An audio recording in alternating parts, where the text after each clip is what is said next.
चलती हुई दिख रही है। ये एक लंबी अवधि से केस चल रहा है अमेजन रिटेल और फ्यूचर रिटेल के साथ। दोनों स्टॉक्स फ्यूचर ग्रुप के आपको चहकते हुए दिखेंगे, एक 8% ऊपर 60 रुपये के आसपास।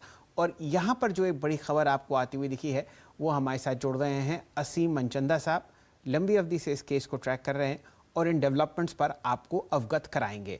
बताइए असीम जी, आज क्या खबर आपके सामने स्क्रीन पर आती हुई दिख रही है? फिलहाल आपके सामने मैं फ्लैशेस जो हैं वो पढ़ता हुआ दिखता हूँ। दिल्ली हाई कोर्ट की जो सिंगल जज बेंच थी वहाँ पर आपने उस आदेश पर रोक लगाते हुए दिखे हैं और फिलहाल जो है वो एफआरएल डील मामले में यथास्थिति बरकरार रखी गई है। दोनों स्टॉक्स आपके सामने फिलहाल स्क्रीन पर चलते हुए दिख रहे हैं। इस मामले में दिल्ली हाई कोर्ट ने अमेजन को नोटिस दिया है और फ्यूचर रिटेल और फ्यूचर कूपन की अर्जी पर अमेजन को नोटिस मिला है। इस पर थोड़ी देर में हम और चर्चा करते हुए दिखेंगे। दोनों स्टॉक्स आपके सामने फिलहाल स्क्रीन पर दहकते हुए। थोड़ी देर में असीम जी हमारे साथ जुड़ते हैं स्टूडियो से। जी हाँ, आ चुके हैं। असीम जी, स्वागत है आपका। बताइए क्या अहम डेवलपमेंट्स हुए आपके सामने? देखिए, सुप्रीम आज दिल्ली हाई कोर्ट के डिवीजन बेंच में जो फ्यूचर ग्रुप है उन्होंने एक याचिका जो है वो दायर की थी और ये कहा था कि 18 मार्च को जो सिंगल बेंच ने आदेश दिया था उसके ऊपर रोक जो है वो लगाई जाए।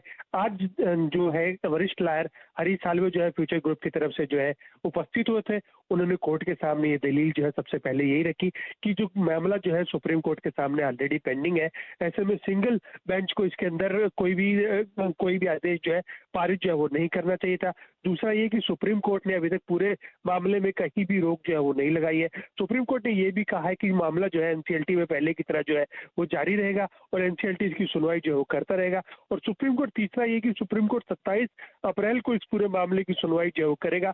तो ऐसे में जो सिंगल बेंच का ये ऑर्डर था ये पूरी तरह से अनवारंटेड था और अनवारंटेड था और सिंगल बेंच को इसके अंदर दखल जो है वो नहीं देना चाहिए था। तो इसको देखते हुए आज जो है जो डिवीजन बेंच है उसने इस पूरे जो 18 मार्च को जो सिंगल बेंच ने आदेश दिया था उसके ऊपर रोक जो है वो लगा दी है।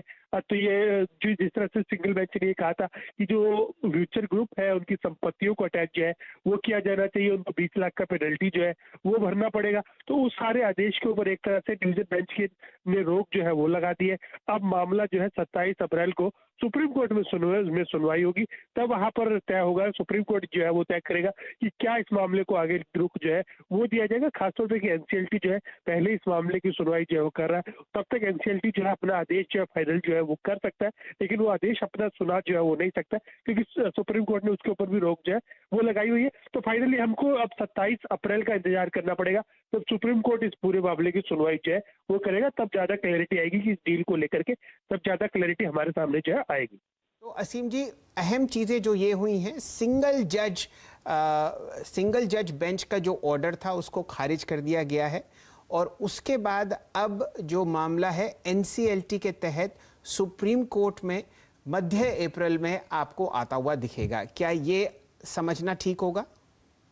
जी सही, आप ये कह सकते हैं कि जो डीवी सिंगल बेंच था उसने 18 मार्च को एक आदेश दिया था कि आपका जो है आपकी प्रॉपर्टी जो है अटैच की जाएगी, आपके ऊपर 20 लाख का जुर्माना जो है वो लगेगा, आपको उपस्थित जो है वो होना पड़ेगा। तो इस आदेश के ऊपर डिवीजन बेंच ने रोक जो है वो लगा दी है। खासतौर पर कि अब सारा मामला जो है सुप्रीम कोर्ट जो है वो सुनेगा। सुप्रीम कोर्ट में यह पिटीशन जो है पहले ही फाइल हो चुकी है और 27 अप्रैल जो है इसकी डेट जो है वो रखी गई है जहाँ की जस्टिस नारिमन की बेंच के अंदर ये मामले की सुनवाई जो होगी। और इसमें जो एनसीएलटी अलग से हियरिंग जो है वो कर रहा है, वो हियरिंग जो है वो चलती रहेगी। एनसीएलटी वहां पर अपना डिसीजन जो है फाइनल जो है वो ले सकता है, लेकिन अंतिम फैसला जो है वो सुप्रीम कोर्ट का होगा। और इसमें ये भी बता दूं, साफ कर दूं कि जो 18 मार्च को जो आदेश जो दिया था उसका पूरे केस के ऊपर कोई भी असर जो है वो नहीं पड़ेगा। केस जो है पहले की तरह जो है चलता रहेगा। पहले जैसे रेगुलेटरी अथॉरिटीज जो है अपना अप्रूवल जो है वो दे रही थी, वो अप्रूवल जो है वो देती रहेंगी, चाहे वो सेबी हो चाहे वो सीसीआई हो, उन सब का अप्रूवल जो है लगातार जो है वो चलता रहेगा। उसका इस पूरी बिग केस के ऊपर कोई असर जो है वो नहीं पड़ेगा। तो आज से डिवीजन बेंच का ये आदेश जो है सामने निकल करके आया है।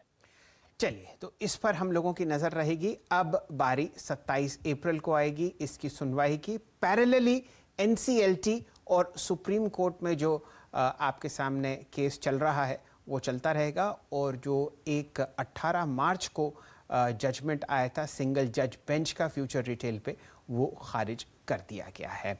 आपके सामने सिर्फ चार्ट चेक होगा फ्यूचर रिटेल का, किसी भी तरीके की यहाँ पर आपको राय नहीं दी जा रही खरीदारी या बिकवाली की। सामने लगभग 7% ऊपर 60 रुपए के आसपास ये काउंटर आपको ट्रेड करता हुआ दिखेगा। चलिए वापस बाजार की तरफ ध्यान केंद्रित करते हैं। ये एक बहुत अहम डेवलपमेंट था, एक अहम लीगल केस का, वो आपके सामने प्रस्तुत है।